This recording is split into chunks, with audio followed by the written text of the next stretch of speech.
What if you could instantly spot the missing puzzle piece in a sequence, no matter how jumbled it gets? Missing number is a classic Pattern Mastery 100 question and an interview favorite for Google and Facebook. Many candidates overcomplicate it, but with the right insight, you can solve it in a single pass, using simple math or bitwise tricks. Mastering this problem proves you see the bigger pattern, not just the details. Let's break it down. You're given an array containing n distinct numbers taken from the range 0 to n. There's exactly one number missing. Your task is to return that missing number. Now let's assess the challenge. A brute force approach might use a set or check each number, but that's extra space or O(n) squared time. Can we do better? Yes, two clever ways. Math approach. The sum of numbers from 0 to n is n times n plus 1, divided by 2. Now subtract the sum of the array, and you get the missing number. Bitwise approach. XOR all numbers in the array, then XOR that with all numbers from 0 to n. Matching numbers cancel each other out. What's left is the missing number. Both ways are O(n) time and O(1) space, perfect for interviews. Let's structure the mathematical approach. Compute the expected sum from 0 to n.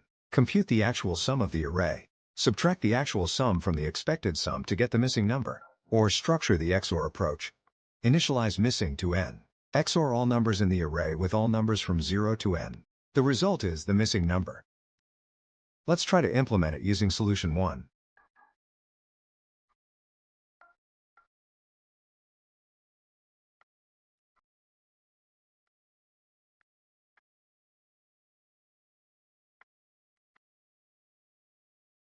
We start by defining a class called solution. This is simply a container that holds our function, like placing your method neatly inside a toolbox. Inside the class, we define a function named missingNumber. It takes an array called nums, which contains all numbers from 0 up to n, except one number is missing. Our job? Figure out which number isn't there. We calculate n by taking the length of the array. If the array has length 3, that means the full range should be 0, 1, 2, 3. This step is O(1), just grabbing the size of a list. Here's the clever math trick. We compute the expected sum of all numbers from 0 up to n using the formula for the first n natural numbers, n plus 1, / 2. This gives us what the sum should be if no numbers were missing. It's fast, done in constant time, O(1). Next, we calculate the actual sum of all the numbers in the array. Since one number is missing, this sum will be a little smaller than the expected one. Computing the sum of an array of size n takes O(n) time. And finally, we return the difference between the expected sum and the actual sum. That difference is exactly the missing number, the one value that prevents the total from matching what it should have been. It's a clean, elegant one-line conclusion.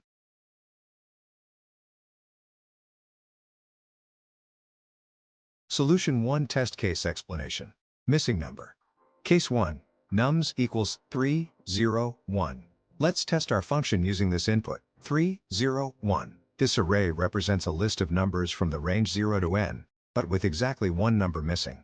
Here's why the solution works. The length of the array is 3, so the full range should be 0, 1, 2, 3. Using the formula for the sum of 0 through n, the expected total is expected sum equals 3 times 4, 2 equals 6. Actual sum of the array equals 3 plus 0 plus 1 equals 4. So the missing number is 6 minus 4 equals 2. And that's exactly what our program outputs, 2. This confirms the formula-based approach works perfectly here. This time, we'll walk through solution 2, which uses a clever XOR trick.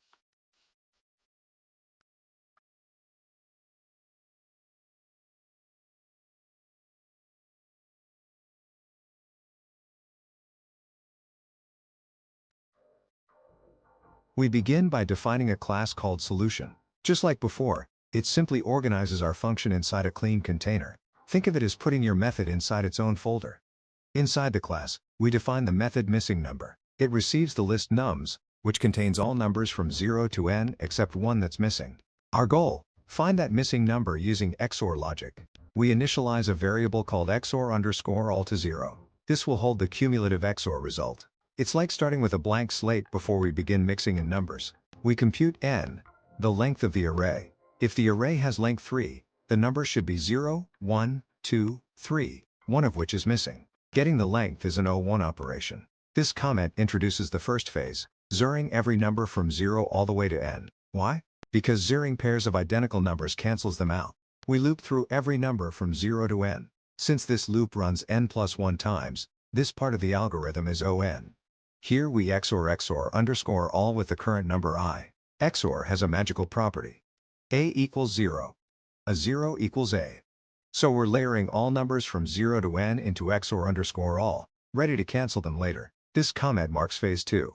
Now we XOR all the numbers actually found in the array. By doing this, any number that appears both in this loop and the previous one will cancel out. Only the missing number won't be canceled. We loop through each number in the input list. Again, this runs n times, so this loop is also on. We XOR the current number from the array into XOR underscore all. Every number that appears in the array pairs up with its counterpart from the first loop and cancels out, except for one number, the missing one, which has nothing to cancel with. At the end, whatever value remains inside XOR underscore all is the missing number. All other numbers have vanished through cancellation. This final return gives us the answer cleanly and efficiently. And that's how this algorithm works. It first XORs all numbers from 0 through n, then XORs all numbers actually present in the array, causing every matching pair to cancel out. The only value left is the missing one. Efficient, simple, and elegant.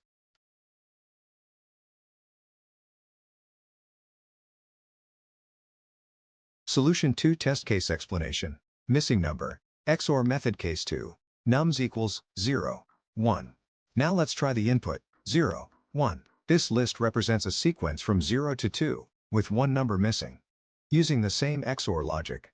XOR of 0, 1, 2 gives us the full range. XORing with the array values cancels 0 and 1. The leftover value is 2. And once again, our program outputs 2. The XOR approach handles this small case flawlessly. So, our implementation is correct. The algorithm successfully finds the missing number by using XOR cancellation, fast, memory efficient, and reliable across all test cases. Alright, let's wrap it up. This problem was all about finding one missing number in a sequence, a clean logic puzzle that tests how well you think mathematically and bitwise. Breakdown recap. We started with an array of unique numbers taken from 0 to n, but with one number missing. Our job was to figure out which one. Simple conceptually, but it's a great test of how you handle efficiency and space optimization. Assess recap. We explored different methods. The brute force approach, while straightforward, isn't efficient. Instead, we looked at two elegant ON solutions. The mathematical approach using the formula for the sum of the first n numbers, and the XOR trick where matching pairs cancel each other out, leaving the missing value behind. Both methods are smart, fast, and memory efficient. Structure recap. The logic came down to this. Calculate the expected total or XOR pattern, then compare it to what we have in the array. The difference, or the leftover bit, is our missing number. Implement recap. We implemented both approaches on LeetCode, and the code ran smoothly without any errors. Check recap. After testing across various cases, the results were consistent, confirming that both methods worked perfectly and efficiently. The key takeaway? When facing a problem like this, look for mathematical patterns or bitwise symmetry. The simplest ideas often lead to the most optimal solutions.